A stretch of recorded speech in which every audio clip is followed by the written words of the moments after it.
Hello everyone, welcome to kitchen and much more. आज आपण अगदी बेकरीसारखा मऊ, हलका आणि स्पॉन्जी असा व्हेज स्पंज केक बनवणार आहे. या रेसिपीमध्ये मी प्रत्येक स्टेप अगदी सोप्या पद्धतीने दाखवणार आहे. त्यामुळे पहिल्याच प्रयत्नात परफेक्ट असा व्हेज स्पंज केक तयार होणार आहे. चला तर मग रेसिपीला सुरुवात करूयात. सुरुवातीला इथे मी एक जाड तळ्याचं पातेलं घेतलेलं आहे. ते गॅसवर गरम करायला ठेवून त्याच्यामध्ये स्टँड ठेवून द्यायचं आणि या पातेल्यावर व्यवस्थित बसेल असं झाकण ठेवून द्यायचं. आता हे पातेलं मी प्रीहीट करायला ठेवून दिलेलं आहे. या ठिकाणी तुम्ही जाड तळाची कढई देखील घेऊ शकता. इथे आता एक मिक्सरचं भांडं घ्यायचं. या मिक्सरच्या भांड्यामध्ये मी केकसाठी लागणारं बॅटर बनवणार आहे. आता अशी एखादी वाटी सेट करून घ्यायची. याच वाटीने मी सर्व साहित्य मोजून घेणार आहे. तुम्ही तुमच्या घरातील कोणतीही एखादी वाटी घेऊ शकता. याच वाटीने बरोबर 1 वाटी इतकी साखर म्हणजे बरोबर 100 ग्रॅम इतकी साखर मी घेतलेली आहे. ती या मिक्सरच्या भांड्यामध्ये घालून घ्यायची. आता यामध्ये बरोबर 1 वाटी इतकं साजूक तूप मी घेतलेलं आहे. साजूक तुपाच्या ऐवजी तुम्ही तेलाचा वापर देखील करू शकता. हे तूप आता या मिक्सरच्या भांड्यामध्ये घालून घ्यायचं. आता झाकण लावून हे मिश्रण मिक्सरला चांगला रंग बदलेपर्यंत छान एकजीव होईपर्यंत आपल्याला फिरवून घ्यायचं आहे. यामध्ये घातलेलं साखर तुपाचं मिश्रण व्यवस्थित एकजीव झालेलं आहे आणि या मिश्रणाला हलका असा फिकटचा रंग आलेला आहे. आता या तयार केलेल्या मिश्रणामध्ये त्याच वाटीने 1 वाटी इतकी मिल्क पावडर घालून घ्यायची. याच्याने चव फार छान येते. आता त्याच वाटीने बरोबर 2 वाटी इतका मैदा मी इथे घेतलेला आहे. मैद्याच्या ऐवजी तुम्ही बारीक रवा घेतला तरीही चालेल. आता यामध्ये बरोबर आपण घेतलेल्या वाटीने 2 वाटी इतकं दूध घालून घ्यायचं आहे. सुरुवातीला 1 वाटी दूध घालून घ्यायचं आणि नंतर साधारण पाऊण वाटी इतकं दूध मी याच्यामध्ये घालून घेणार आहे. सगळं दूध एकदम घालायचं नाही. गरज पडली तरच आपण उरलेल्या दुधाचा वापर करणार आहोत. आता याच्यामध्ये व्हॅनिला एसेन्सचे 4 ते 5 थेंब मी घालून घेणार आहे. याने फ्लेवर खूप छान येतो. आवडत असेल तर घाला, नाही घातले तरी काही हरकत नाही. आता हे सर्व मिश्रण मिक्सरला छान एकजीव होईपर्यंत आपल्याला फिरवून घ्यायचं आहे.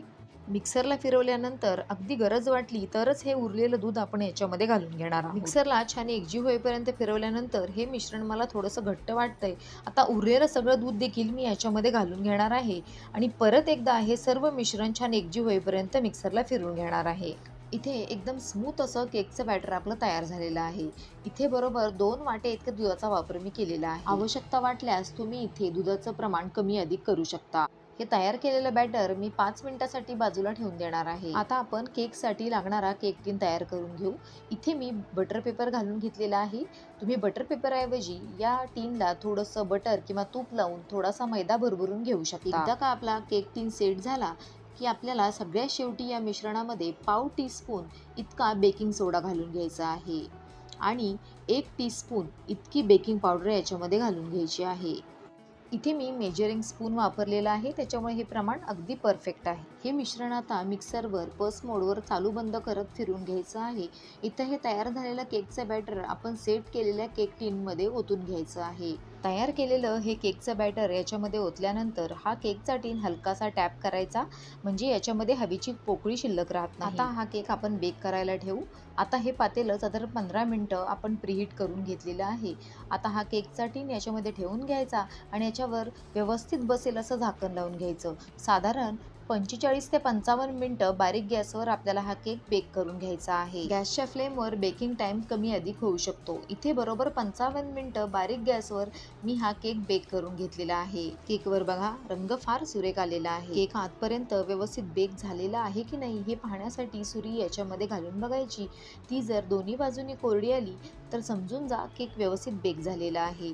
आता हा केकचा टीन आपण बाहेर काढून घेऊयात आणि तो थोड्या वेळासाठी थंड होण्यासाठी ठेवून द्यायचा आहे. गरम असताना या टीनमधून केक बाहेर काढला तर तो तुटू शकतो, म्हणून तो व्यवस्थित थंड होऊ द्यायचा. केक थंड होण्यासाठी तो असाच हवेत उघडा ठेवला तर तो कडक होऊ शकतो, म्हणून याच्यावर सुती कापड घालून घ्यायचं आणि थोड्या वेळासाठी हा केक असाच बाजूला थंड होण्यासाठी ठेवून द्यायचा. एकदा का केक थंड झाला की तुम्ही तुमच्या आवडीप्रमाणे या केकच्या स्लाइस कट करून या केकचा आस्वाद घेऊ शकता. लहान मुलांना डब्यामध्ये देण्यासाठी जर हा केक बनवला तर तुम्ही मैद्याऐवजी रव्याचा वापर देखील करू शकता.